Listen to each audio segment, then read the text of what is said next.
GMM itu gunanya buat apa sih? Yang pertama itu clustering, yang memisahkan data ke dalam kelompok berdasarkan kemiripan tetapi tidak harus berbentuk bulat atau simetris seperti K-means. Yang kedua itu estimasi kepadatan atau density estimation.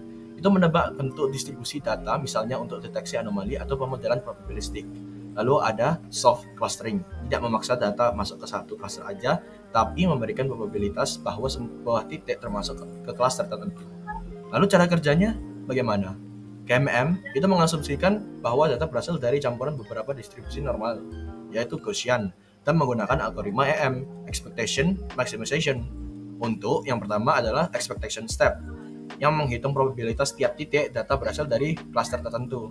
Yang kedua, Maximization Step, memperbarui parameter cluster berdasarkan probabilitas itu.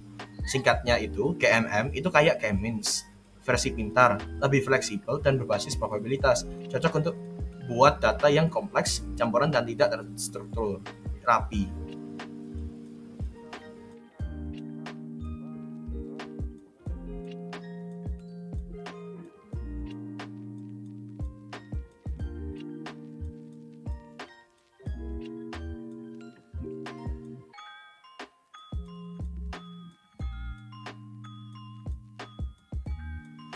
Di hasil dan pembahasan, pada pertama itu kita melakukan load data.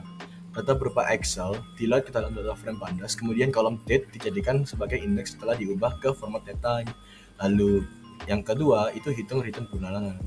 Menghitung return bulanan dari beberapa saham seperti PTBA, Unilever, BPJA, MEDC, BKS, dan selain lainnya itu dengan menggunakan persentase perubahan dari bulanan ke bulanan yang dengan PCT change.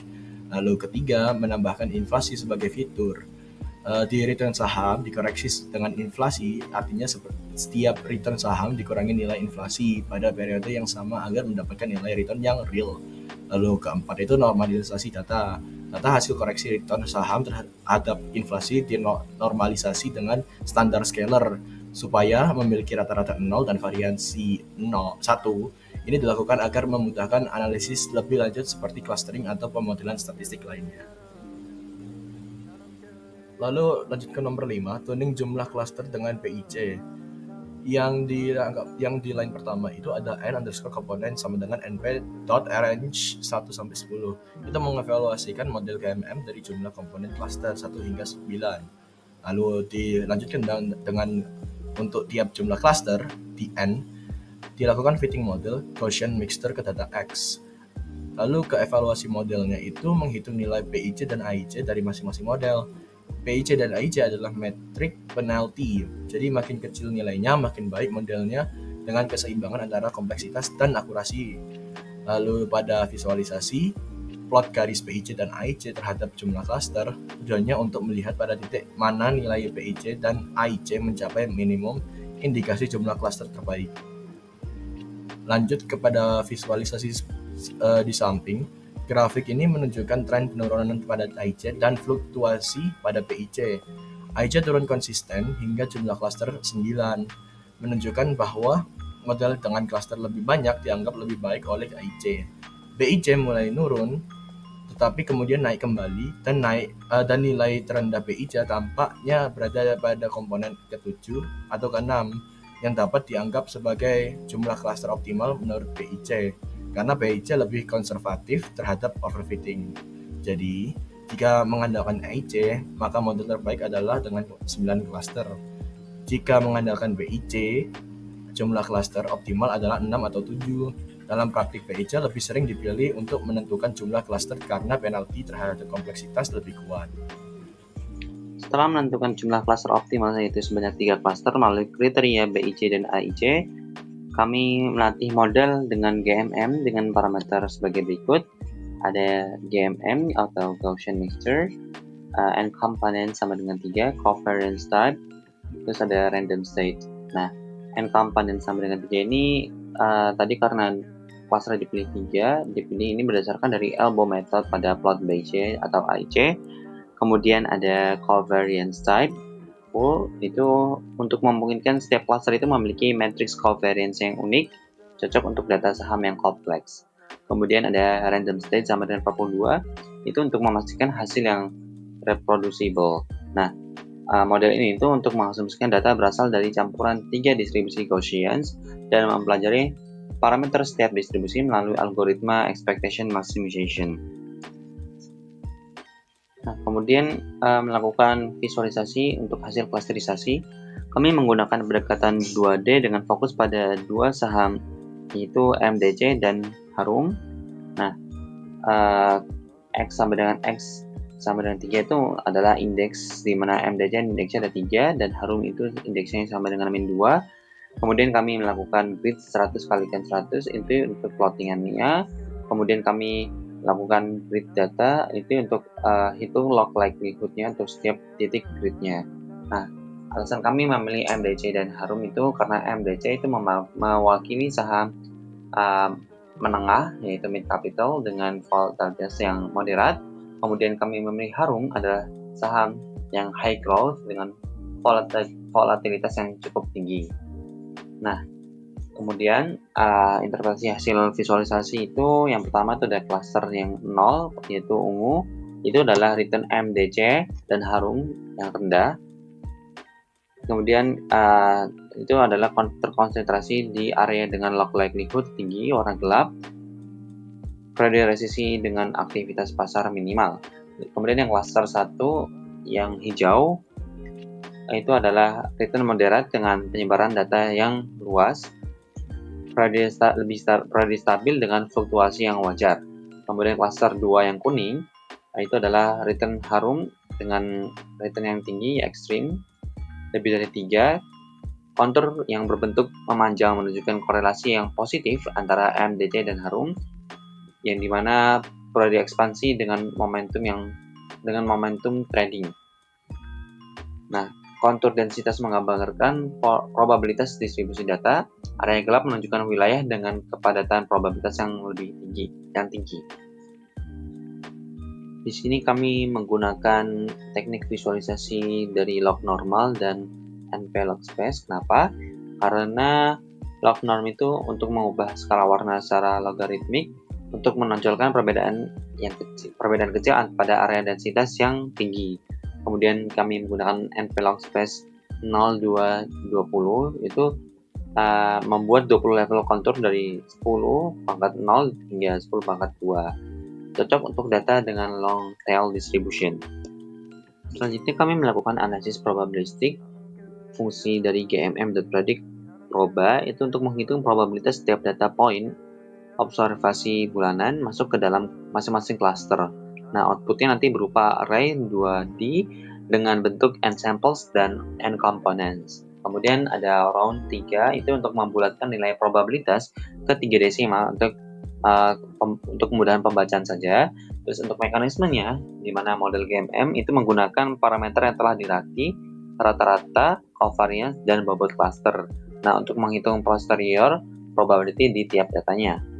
Nah, untuk outputnya itu 0,02, 0,98, 0,00, yang dimana baris pertama itu 98% probabilitas masuk ke dalam cluster 1 yang periode stabil. Nah, untuk 0,87, 0,13, 0,00 itu baris kedua di mana 87% probabilitas masuk ke dalam cluster 0, yang dimana itu resesi. Nah, selanjutnya dari fungsi GMM.means itu untuk mengakses vektor rata-rata di setiap cluster dalam skala ternormalisasi. Kemudian ada fungsi dari scalar inverse transform itu untuk mengembalikan nilai ke skala asli sebelum normalisasi. Kemudian ada GMM.covariance di mana untuk mengakses matriks covariance di setiap clusternya. Nah, selanjutnya kami melakukan analisis temporal inflasi dengan fungsi labels cluster itu untuk memfilter data berdasarkan cluster. Terus kemudian ada cluster data inflasi kalikan 100 itu untuk mengonversi inflasi dari desimal ke dalam persen. Kemudian ada PLT scatter itu untuk memplot titik-titik inflasi dengan warna berbeda untuk setiap clusternya. Nah, selanjutnya rata-rata dari output misalkan dari 0,01, 0,11, 0,09 itu dimana rata-ratanya dari Unilever 0,11 return bulanan sebesar 11% di atas rata-rata.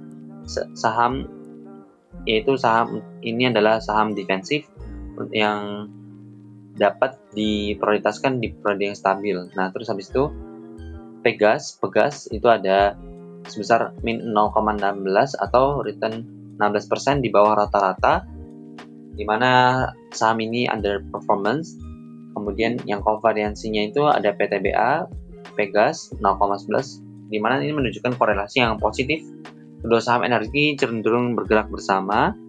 Terus ada ASI Telkom sebesar min 0,02, di mana korelasi negatif lemah, di mana ASI otomotif dan Telkom memiliki pola yang berbeda. Nah, untuk klaster yang kedua, rata-ratanya itu Harum 0,04, return sama dengan return 4% di atas rata-rata. Saham ini memiliki pertumbuhan unggul di periode ekspansi. Kemudian BBCA min 0,04, di mana returnnya sama dengan 4% di bawah rata-rata. Nah, saham BBCA ini merupakan saham blue chip yang kurang perform di periode ini. Nah, untuk konferensinya ada BBCA Harum min 0,05, di mana korelasi negatif. Terus yang EMDC dan inflasi besar 0,03, di mana ini menunjukkan korelasi positif yang lemah. Di sini menunjukkan inflasi moderat mendukung saham mid capital. Adalah inflasi dalam persen, di mana warna titik mewakili klaster yang berbeda, yaitu dengan klaster 0 yaitu warna biru, klaster 1 warna oranye, dan klaster 2 dengan warna hijau. Dengan setiap titik itu mewakili tingkat inflasi suatu wilayah atau kelompok dalam waktu tertentu.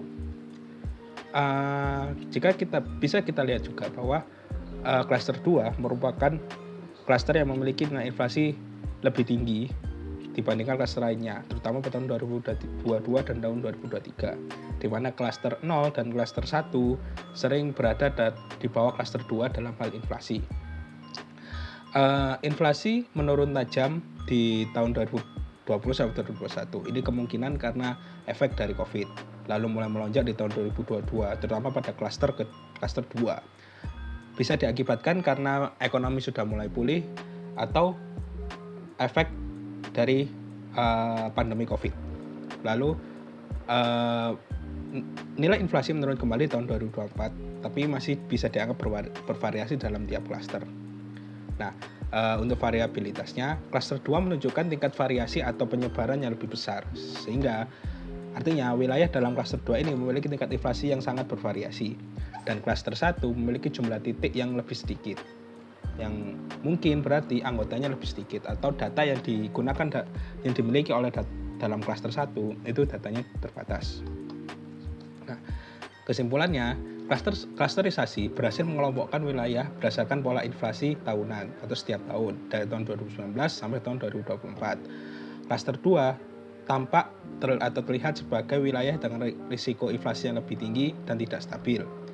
Dan yang terakhir, perlu analisis lebih lanjut untuk mengambil karakteristik tiap klaster, misalnya faktor ekonomi, geografis, atau sosial apa yang mendasarinya.